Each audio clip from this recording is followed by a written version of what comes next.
obodo bịanụ ka ikene odogwu igwe nwata bụ osimiri Jerome Nweze na-eche the king of six nations odogwu igwe na-achị mba na-esi igwe nwata bụ osimiri ofe aka n'ụzọ igwe nwata bụ osimiri igwe nwata bụ osimiri igwe nwata bụ osimiri odogwu igwe ka igwe na ala Igbo the king of six nations anya bụ igwe nwata bụ osimiri ofu mba na-esi ike n'ọchịchị mana nwanne m n'anya na-achị mba na-esi onye si na wedin dị izi ya bụ onye nwanya kupute nwa ka inene igwe nwata bụ osimiri ọka ije udo ọgaranya nwere Igbo bamba ojelu mba ma aka mba ijelu mba kalisia mba ndị ọcha na-aza gị saa igwe ndị ọcha fa na-etu gị igwe ọbasị igwe nwata bụ osimiri ofeli aka n'ụzọ ọgaranya nke fụrụ n'anya bụ eziokwu ụmụ Igbo mana nke nụ na ntị nwere ike ịgba asị ọ bụrụ maka nwanne m odogwu Igbo niile na-enye nsọpụrụ ọ bụrụ maka nwanne m ọgaranya Chukwu debele edebe Adam igwe nwata bụ osimiri odogwu onye na-ekwu nwere ife ọ na-eme igwe igwe igwe igwe igwe igwe igwe igwe igwe igwe igwe igwe igwe igwe igwe igwe igwe igwe igwe odogwu igwe nwata bụ osimiri ofe aka n'ụzọ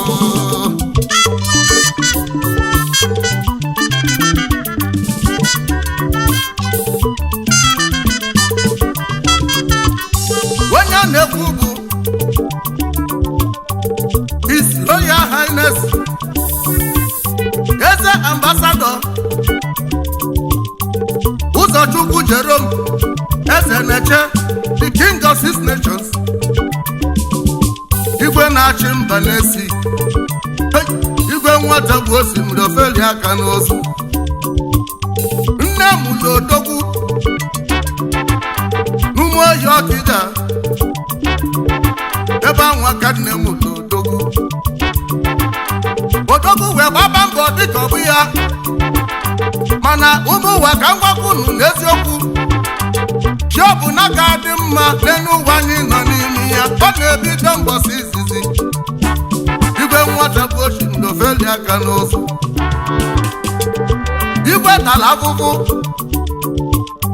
ọ lụrụ ọrụ dị iche iche na Naịjirịa tupu o jebe obodo oyibo ịma na igwe lelu nni o solu mama ihe le nni n'otu Ọnịcha do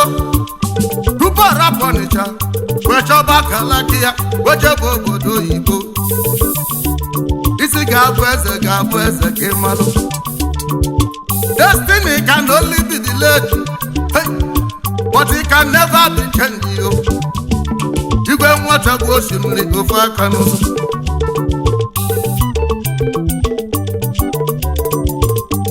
ezi Igbo na Mekong Rivers Asia ezi Igbo na Asia odogwu ị na-asị mba na-esi ya bụ mba na-esi wee bụrụ six nations ọnya ka igwe na-achị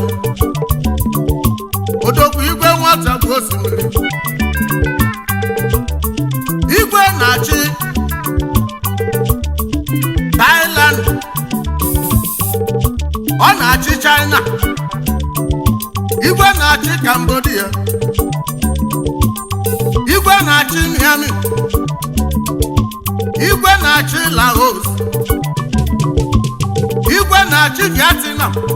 ya bụ mba na-esi ọnya ka igwe nwanyị na-achị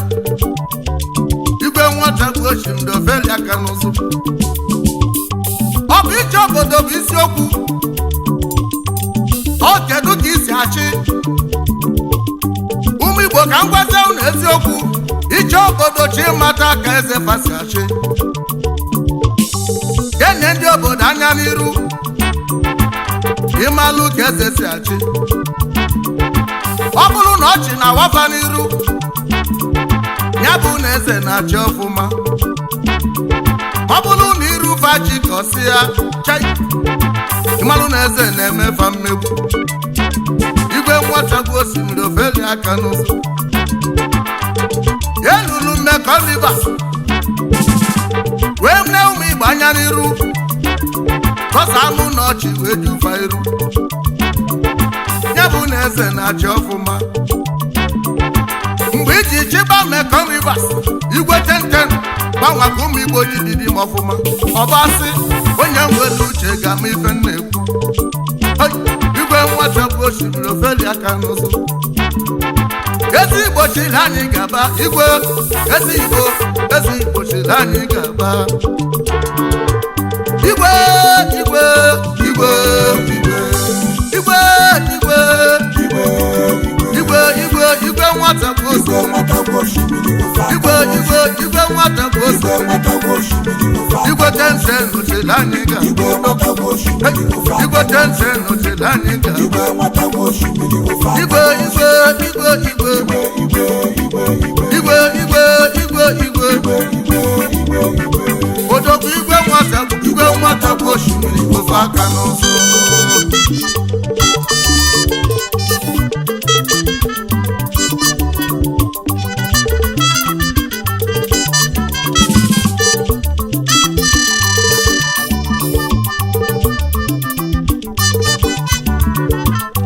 ọkọchukwu na-eme zọbụlụ ọchukwu na-enye onyinye eze maka na isi chukwu delu na ọ ga-abụ eze emekwenu mmanị na eze ka ọ ga-abụ eze Igbo igwe tenten igwe kọrensi kọntrola odogwuweyi nwata bụ osimiri ofeli aka n'ụzọ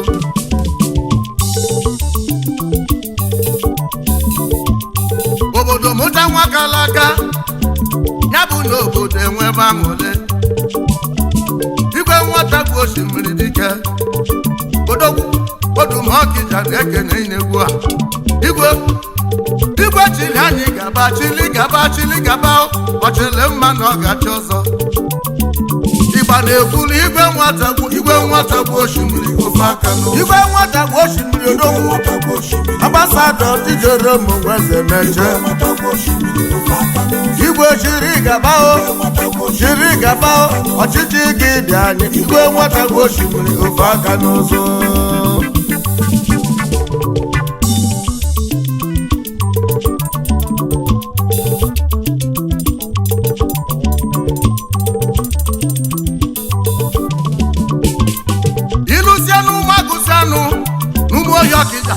ifu ka fasi enwe aṅụrị maka faba obodo mụrụ nwa ka nwa ọkwa n'ime COVID-19 a igwe nwata bụ osimiri ọ nọ na Thailand wee zitebe ozi na Naịjirịa ewelu moto bunata nri ewelu moto bula akpa rice nata ọ na-eke rice ka ọ na-eke ego igwe ndị Igbo chiri anyị gaba igwe wee mesi ọgọ na Naịjirịa wee lukwe na Thailand wee kpọsịa ndị otu ya a wee sisie nri bulu butue na moto ma ibe a na-aṅụ ma ibe a na-ata ata kọncha juru na moto ma wee jili gbagba wee bulu ego wee na-eke ndị ọcha ma ndị Naịjirịa n'ime COVID-19 igwe chiri anyị gaba igwe na ọya elege mma igwe ojije bụ na gị ma niile bụ na gị onye isi gị na awa na-aja igwe apindodumasị nya welu nke ya jee tụọ nwanyị bụli cheta nwa nwụrụ anwụ igwe ibe melụ nwe ya ga-emekwu ya igwe nwata nwata bụ osimiri ofe aka n'ụzọ ebele niile ibelebe igwe tupu kele ụwa ọzago ga-ebere afụfụ niile ịtalata igwe mancha na ọ bụ ugolu gị ọṅụ ọbasị igwe nwata bụ osimiri ofe aka n'ụzọ igwe na ọya adịle gị mma odogwuoyi onye na-ekwu nwere ife ọ na-eme igwe bụ chairman managing director STK 1010 International Company Limited igwe na ọya adịle gị mma igwe current controller odogwuoyi onye na-ekwu nwere ife ọ na-eme igwe chili anyị gaba ọchịchị gị dị anyị mma igwe na ọya dịrị gị mma igwe si m kene n'ụlọzi ya osodi eme nwanyị dị mma ya bụ lọlọ Ezinne Emmanuela eze na-eche osodi eme asa mma Ezinne na ọya adịle gị mma ọ si mụ kene ụmụ ya Prince Cyprian Chisimdi eze na-eche ya na Prince Chimereze Emmanuel eze na-eche ụmụaka Chukwu ji chọọ ya mma nwa eze ga-abụ eze na ya bụ ife m na-akọwala ụnụ igwe nwata bụ osimiri ofeli aka n'ụzọ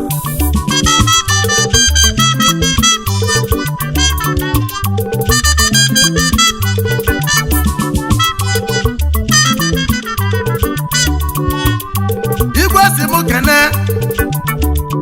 ndị nya na-afa na-adị na mma maka eji na ụlọ ọbụla ikele ya igwe ọ si m kene High Chief Tochukwu gbachie ọkụ na-enyife wanụ na n'uke Odogwu Tokas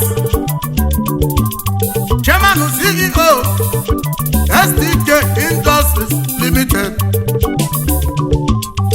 ọkụ na-enyife n'Idemmili North and South ọzụlụ mba n'Idemmili Odogwu ọkụ na-enyife n'iso n'Odogwu a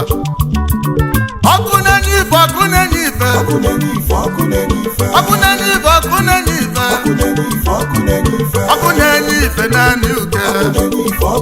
ọkụ na-enyife nyere ife gaba ọkụ na-enyife daalụ n'ọya na-ele gị mma ọkụ na-enyife nyere ife ka ọkụ na-enyife igwesi m kene Chief Ndubisi Kenneth Oti Ichie Nwachiyelugo 1 na Mekong ya bụ General Secretary ọhaneze ndị Igbo na Thailand Odogwuwe The Money Man 2B ezi oyi mụ na ọya dịle gị mma ya bụ CEO The Infinity Bar and Restaurant nke dị na Thailand Odogwu Ozilola Thailand bụ Odogwu onye bụkwa CEO Babros Enterprises Nigeria Limited Odogwu na ọya dịle gị mma Ndubisi Foundation a philanthropist Odumekene gị Odogwu Ezomogo Melo Gaba ofu nwa Ichiagụ ji eje mba Odogwu n'Ichiagụ Ebonyi Steeti Odumọkịja na-ekene igwe nwata bụ osimiri anyasị kene gị n'egwu Odogwu Ezomogo Melo Gaba igwe si m kene Chief Engineer Tony Abadom Ugwu Nsọ Odogwu na ọya adịle gị mma ya bụ President General ọhaneze ndị Igbo na Mekong River Asia ọchọra chiri anyị gaba igwe si m kene High Chief Darlington Chuka a na-ebue ụdara ọma na Ojoto Chairman CEO Power Park Cosmetics Nigeria Limited ụdara ọma ndị Igbo niile ụdara ọma ndị Igbo niile ngwa kene ụdara ọma na Ojoto kene ụdara ọma ụdara na-adala Igbo niile ụdara Igbo ụdara bịa dalụ mbụ ụdara ọma na ọya adịrị gị mma igwe si m kene Chief Nwoke Chibueze Victor Odogwu na-alọ na Nsụka Enugu steeti ebe ahụ aka dike si eje Odogwu igwe 1010 si m kene gị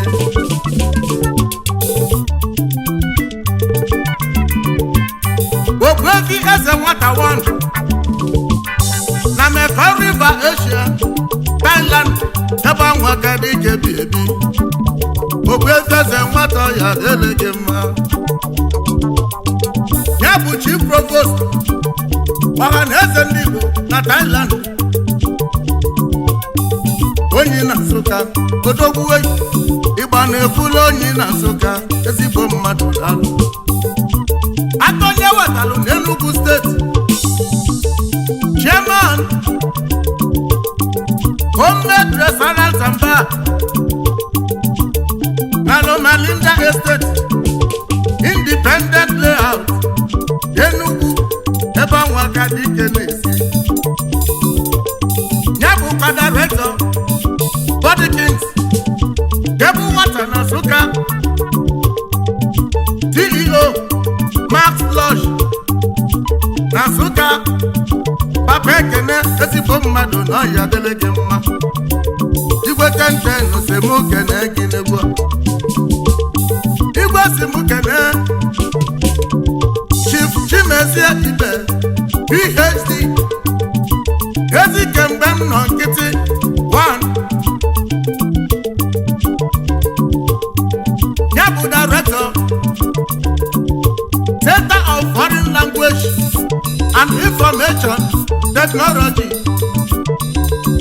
Odogwu na ọya adịrị gị mma na Jatina ebe ahụ aka dike bi ebi igwe 1010 si m kene gị ụmụ Igbo na Jatina ndị ọma na Chidimma ya adịla unu niile nke bụkwa Pioneer Secretary General ọha na eze ndị Igbo na Mekong River Odogwu na ọya adịrị gị mma unu na-achị ọchịchị unu ji amamife Chukwu nyere unu na-achị nyebe ọchịchị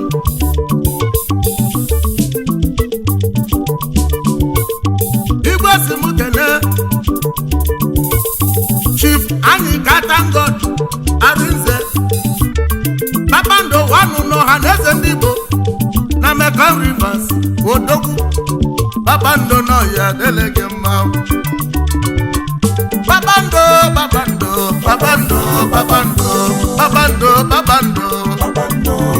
Kpakpando na ọya adịrị gị mma Kpakpando nwanne m daalụ Kpakpando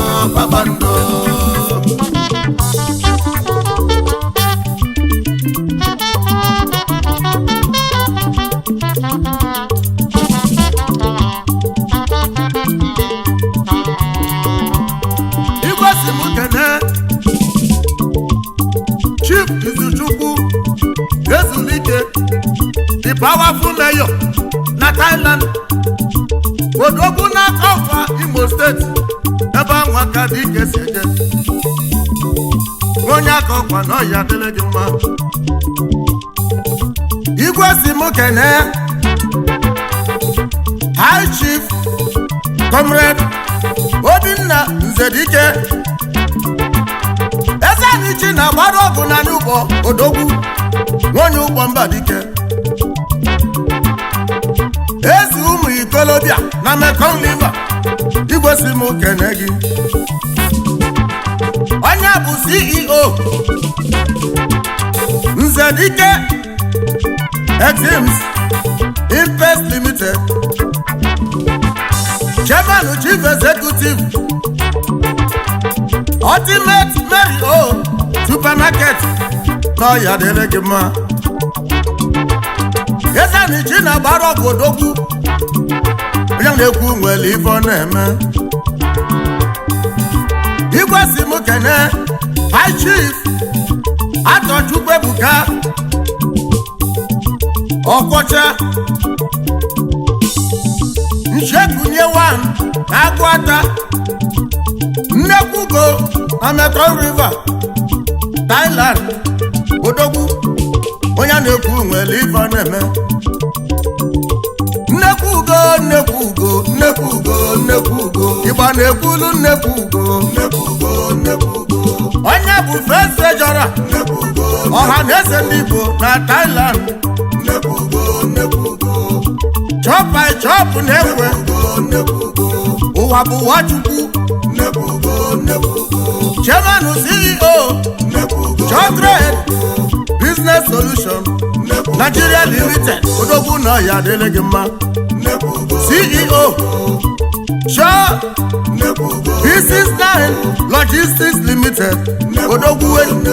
onye na-ekwu nwere ife ọ na-eme Chairman Rosesta Cash and Carry Money Exchange Worldwide Nnekwugo na ya dele gị mma Jobet Real Estate Development Nigeria Limited Odogwu Nnekwugo na ya dele gị mma Nnekwugo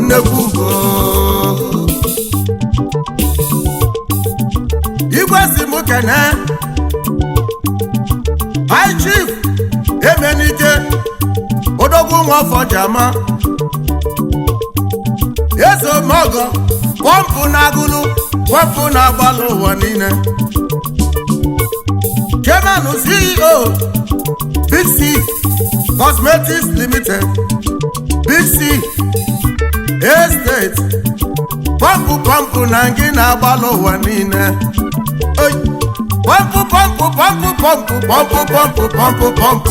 pọmpụ bịa gbalụ pọmpụ mmiri na-agbalụ ụwa niile Odogwu pọmpụ onye a na-ekwu nwere ife ọ na-eme pọmpụ na-anya agụlụ igwe si m kene gị pọmpụ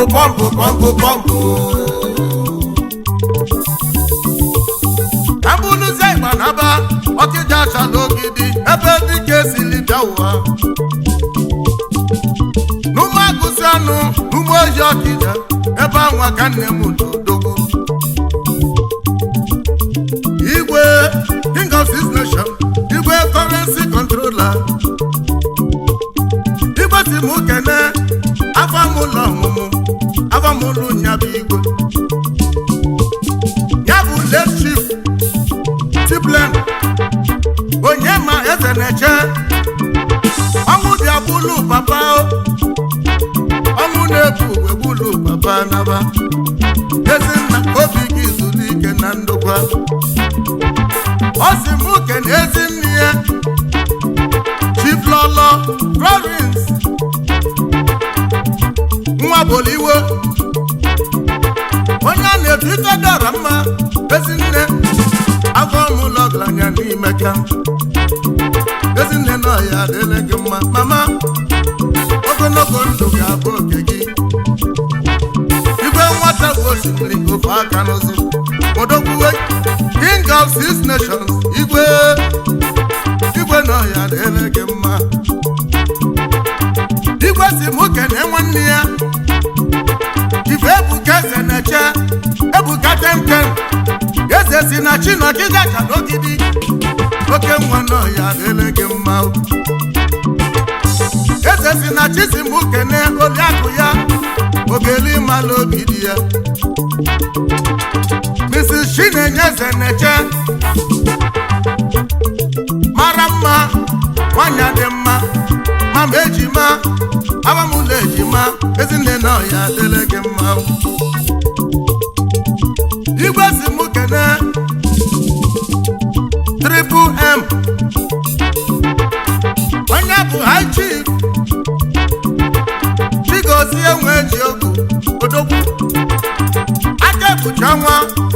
na n'ihe ala niile n'ihe ala gba gburugburu aka ekpucha nwa na ọya adịle gị mma ya bụ chairman CEO Major Player Logistics Limited odogwu ofu onye ndị kọstọm nyere akwụkwọ ya baba ngwaafịa ya na-anọta ọfụma igwe the king of six nations igwe bilie gbalodu maka ịnaba king of six nations igbo duma nọ na be gị na-ekwu okwu n'ama igwe onye na-ekwu nwere ife ọ na-eme odogwuwe igwe nwaka bụ osimiri kpọlite ndị na-achị sibabịa gbalodu maka ịnaba igwe kpọlite ndị Thailand igwe kpọlite ndị China igwe kpọlite ndị Cambodia kpọlite ndị Myanmar kpọlite ndị Laos igwe kpọlite ndị Vietnam anyị gbalodu ma naba igwe na mbọsị akala aka n'olugo igwe nwata bụ osimiri ofeli aka n'ụzụ odogwuwe eze ndị Igbo chere anyị ga-aba igwe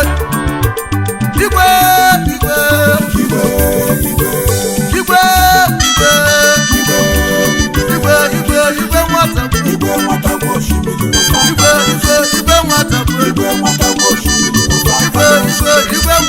igwe nwata bụ osimiri